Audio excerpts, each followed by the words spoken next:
Good afternoon, students. This is Professor Estrada with your American Literature Week 4 audio lecture. This is just a video to kind of help you go into the classroom, kind of see what's going on there for the Week 4 online folder, Section 1 and Section 2, and all the components therein. So I'm going to start on the home page just as we normally have been. I hope that at this point it's already the halfway point for many of us, so we're getting used to how the format is for the structure of the class, looking at due dates, looking at how the class is set up, and more importantly, how it's able to be navigated. And at any point, if you have any questions, let me know. I'm going to start off on the home page as we normally would. We have reminders on the left side tab. They always tell you important due dates, if something is changed around, what is happening during that week, or any due dates to come to. We also have on the right side tab, I've always been available at astrada@hillcollege.edu. This is a part of the information for the course.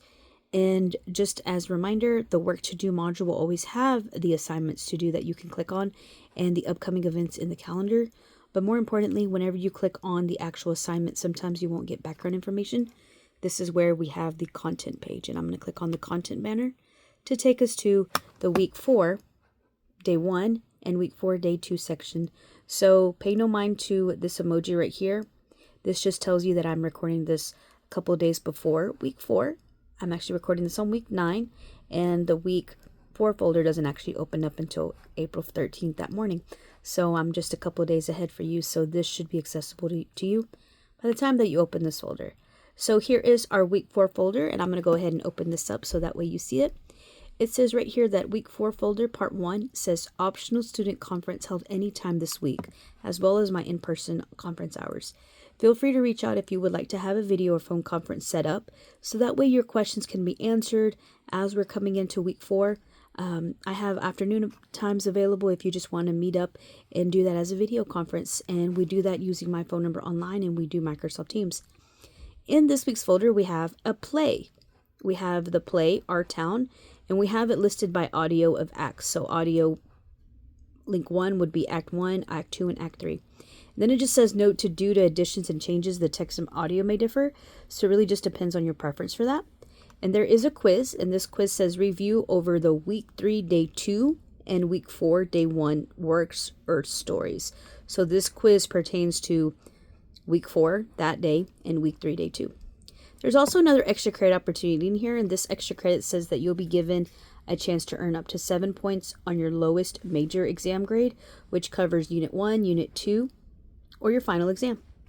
And this says that the Week 4 content follows a Week 4 due date, which is Sunday, April 19th. And just as I've pointed out before in the first couple of videos, that just because the home page or the calendar says a couple of days extra, this just tells you that it's the last due date that you can possibly turn in. Always pay attention to what the actual due date is for that week. So we understand, or we should have an understanding, that the semester course is divided into folders. So we're now going to be in Week 4. Anything for Week 4 Day 1 and anything for Week 4 Day 2 all follow along within a due date of 1 week. Okay, so I'm going to go ahead and click on this for you so that way you see it. This should be a PDF. It opens up to the play. So you're reading a play by Thornton Wilder. It is one of my favorite readings, and it's one of my favorite. I actually have a couple of its books editions sitting in my office, and then the audio version if you want to go back and do that. Then we have the quiz, but then right here, the extra credit, I'm going to go ahead and open that up to you so that way you have a preview of what this extra credit may be asked. And this one says that for this particular extra credit, I just want you to pick 2 of the following: your favorite movie, song, TV show, people, memories, pictures, favorite color, or your most impactful teacher that you've had in the last 3 years. Create it as a brand new Word document. If it allows you, you are more than welcome to use the text box. And just tell me a little bit about them in at least 5 to 7 sentences per topic. So you need to pick at least 2 of these to discuss. Make sure that they're in paragraph or sentence form. Make sure that it is legible and easy to follow.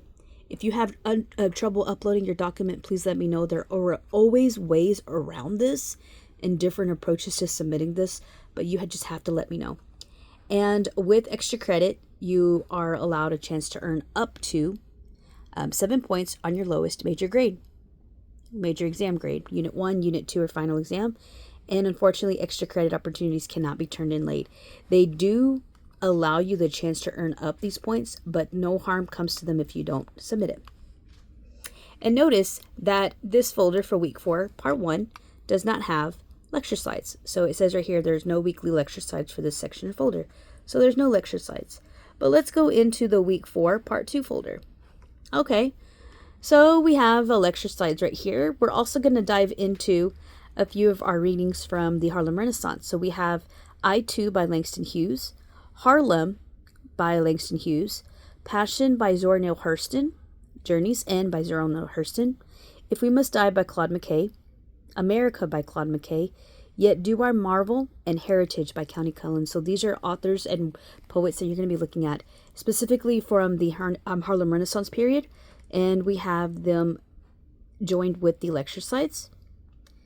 I also have a video embedded within this folder that I would like you to watch. It's called Harlem in the 1920s, and followed by a discussion board, my words, their thoughts. And I included the word count link right here because you do have to submit it within a word count link. And then this follows a week 4, day 2 folder, Sunday, April 19th. The to-do list may stay Thursday, April 23rd. That just gives you the 4 extra days, but always pay attention to what the syllabus says. And I'm going to show you on the left side tab what this looks like. It does show you the poem itself, so you have to click on the poem, but it also has the audio. So if you ever want to go back and listen to the audio version of these poems, you're more than welcome to. I just always have them listed if I can like that. And then we have the discussion board and the Harlem in the 1920s link right here. So let me dive in to our lecture slides. This is week 4, day 2. And again, don't pay attention to this. You'd be able to see this here in a minute once it's open for you. And I'm going to zoom out so that way you can see my lecture slides. American Literature. Objectives for week 4, day 2. This is as if we were looking at these in class. We're going to recap a little bit of what week 4, day 1 is, the online folder for week 4, day 2, and I have a couple of course reminders for you as you go along into the video lecture for this. We're going to be introduced to the contemporary period and looking at specifically the Harlem Renaissance. And this is a really exciting period because not many people look at this.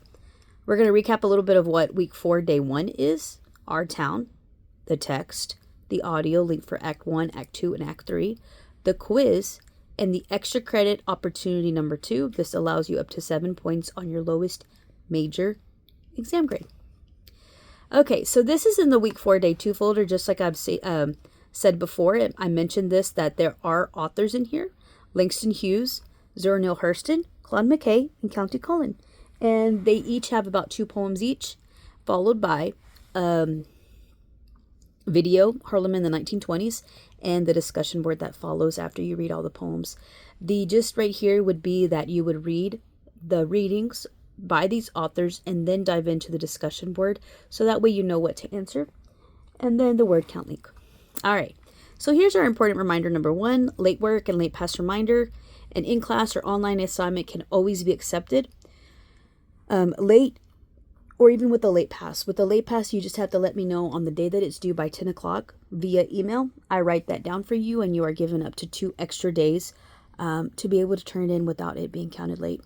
I do accept late work even beyond its late day. I just deduct 25 points per each day. So hypothetically, if something was due Sunday, but you don't use a late pass, every day after that I knock off 25 points. So up until the last day. If it's not received, it goes in as a 0. Okay. Reminder number 2, the Unit 2 exam is still ongoing. So since April 6th, the Unit 2 exam has been available. It will close April 26th, so about 3 weeks that this has been opened up for you. Please pay attention to the due date. Once I close it, I can't reopen it. It is found from the week 3, day 1 to week 5, day 1. So it encompasses all of those folders and all the elements within there. Do not wait till last minute to do that. It does give you up to 2 attempts, but make sure that you have a good internet system for that. And I take on the highest grade. It is found in the week 3, day 1 online folder. Okay, so let's be introduced to the contemporary period, which is 1945 to the present. And we're going to be looking at an historical overview of what this period encompasses. So by the turn of the 21st century, American literature was recognized as being complex, inclusive, that is grounded on the past writings of people with different backgrounds. The turn of this movement was a reaction to the waves of experiences in America from the past 20 years. Americans still had a feeling of confusion after the Second World War, but they were unsure what to do after the devastation of war. Like the realism and naturalism movement, many people lost faith in the general kindness of humanity. On the other hand, there were other Americans who were proud of their country following World War II. This mix of nationalism and skepticism which defined the contemporary period as authors attempted to go against the times of their writings. After World War II, American literature became expansive with terms of theme, mode, and purpose. And let's look beyond that. It says contemporary literature emerged after World War II, reflecting societal changes, new artistic opportunities. This movement departed from traditional forms, embracing experimentation and diverse perspectives in both the writing and the visual arts.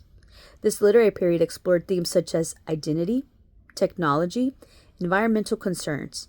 It often uses innovative narrative techniques and blends genres, mirroring the complex nature of modern life and artistic expression. And so I have a beautiful little thing right here that shows waves. Shift in global war dynamics led to the new literary voices and perspectives.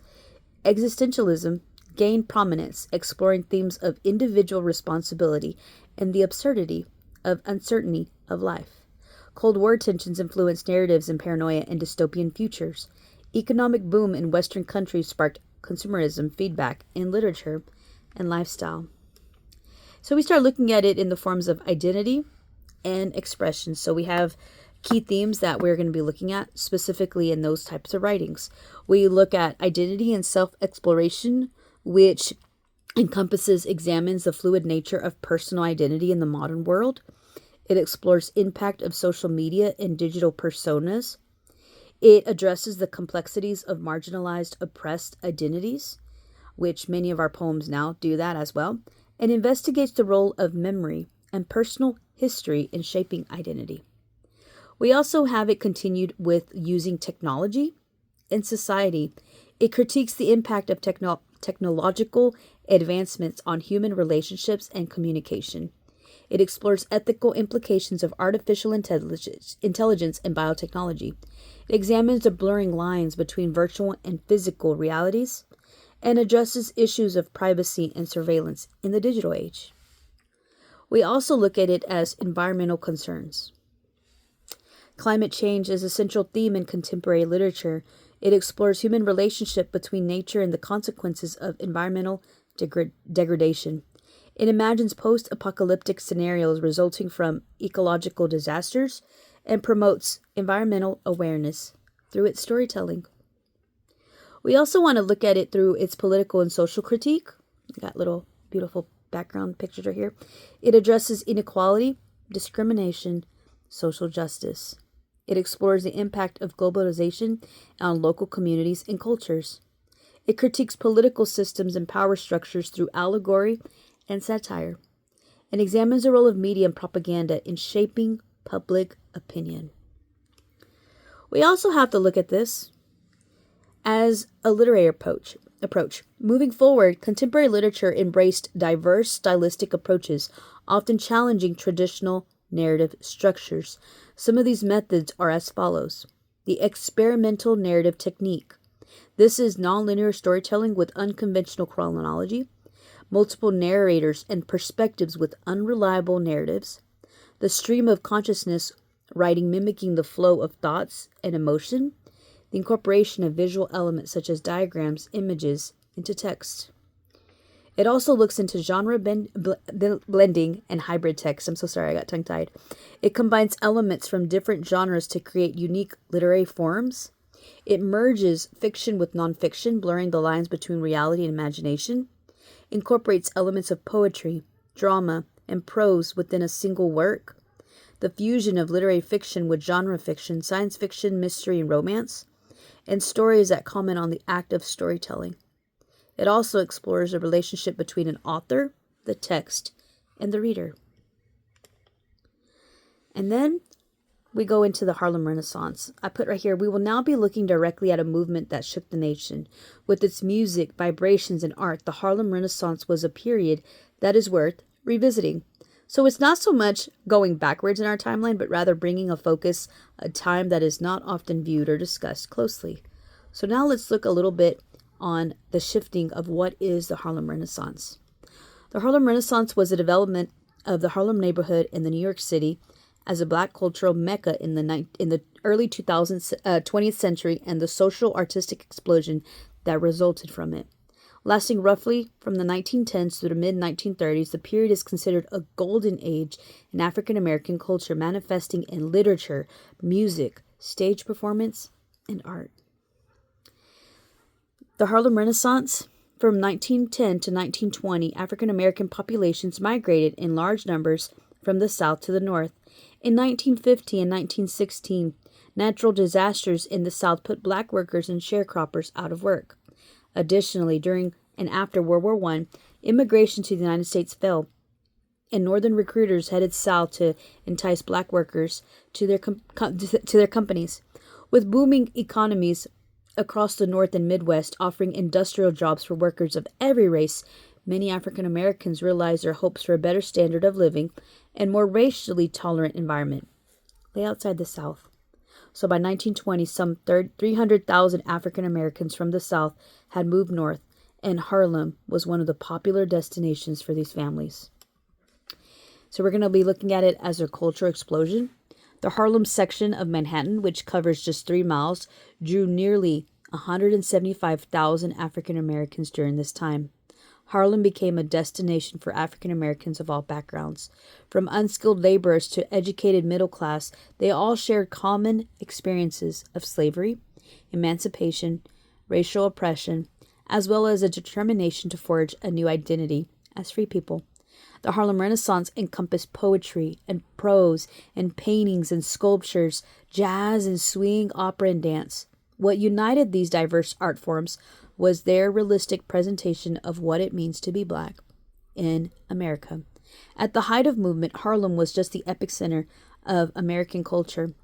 The neighborhoods were filled with African American owned publishing houses, newspapers, music companies, playhouses, and nightclubs. We're looking at it through the artistic expression and its impact now. The Harlem Renaissance impact of America was monumental. The movement brought notice to the great works of African American art, in both inspired and influenced future generations of African American artists and intellectuals. The self-portrait of the African American life, identity, culture that emerged from Harlem was placed at the world at large, challenging the racist and disparaging stereotypes of the Jim Crow South. In doing so, this movement redefined how people of other races viewed African Americans and understood the experience.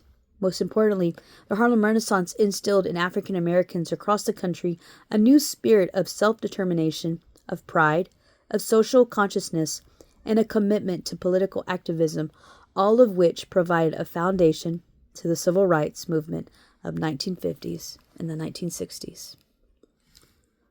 I love the little pictures that I put right here. It says, moving away from the slave narrative traditions, authors during this time begin to explore issues that have evolved out of the social consequence of slavery. Authors address topics such as racism, poverty, lack of identity, family structure through prose that evoked realism and truth. Langston Hughes' writings addressed poverty. Zora Neale Hurston celebrated the African American heritage and culture. Others who wrote about anger, frustration, and violence. These inspired writers and produced works that explored the full range of the human experience and emotion. And then I have a video that if you would like to click on it, it takes you directly to it. Okay. And then I wrote right here as my ending notes. It is my hope that any movement with their authors that a greater understanding is given. As with the Harlem Renaissance, this particular movement opened up a world of poetry, of depth, and of greater sense to a world when I was introduced to it to my undergraduate years. It is my hope that it moved you. And then we have some of our beautiful poems. One of the beautiful poems that I'm going to open up right now is by Langston Hughes. It's called I Too. And I'm going to read this to you real quick so that way you get a preview of the poems that evolved and emerged through the Harlem Renaissance. I Too by Langston Hughes. I too sing America. I am the darker brother. They send me to eat in the kitchen when company comes, but I laugh and eat well and grow strong. Tomorrow I'll be at the table when company comes. Nobody will dare say to me, eat in the kitchen. Then, besides, they'll see how beautiful I am and be ashamed. I, too, am America. And such wonderful poems come from the Harlem Renaissance. You're going to be looking at Langston Hughes, Zora Neale Hurston, Claude McKay, and County Cullen. And I hope that these wonderful poems instill something in you for week 4, part 2. And again, the week 4, part 1 and part 2 content go into a Sunday due date of April 19th. At any point, if you have any questions, as this is one of our shorter video lectures for week 4, reach out to me. I can be found at aestrada@hillcollege.edu.